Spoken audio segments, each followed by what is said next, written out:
Күліп жүрсең өмірге күнің күліп қарайды. Үміті жоқ адамды жан жағынан талайды. Сенбеу керек өзгеге, бәрі сенің қолыңда. Өзіңді қояр қашан ең бірінші орынға. Армыстар, қайырлы таң, көңіл күйлеріңіз керемет, жадырап, жарқырап тұрсыздар деген сенімдемін. 6 желтоқсан Пауло Коэльодан оязық.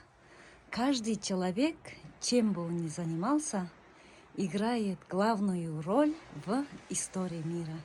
Обычно он даже об этом не знает. Сондықтан да адам болып өмірге келгеннен кейін адамшылық қасиеттерімізді арттырып, адам болып өмір сүрейік. Өзімізді ничтожество санағанымызды қояйық, жалқаулықтан арылайық, денсаулығымызды арттырайық. Үнемі күнделікті өзімізбен жұмыс жасап, ішімізге жылулық, жақсылық, бақытты жинайық. Қандай іспен айналысып жатырсақ та, барлығын махаббатпен жасайық.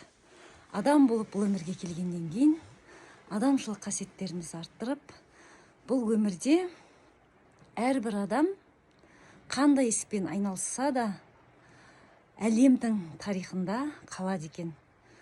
Оны өзі де білмейді екен.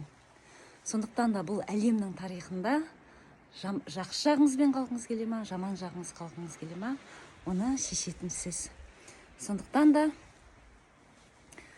денсаулығымызды арттырып, көңіл күйімізді көтеріп,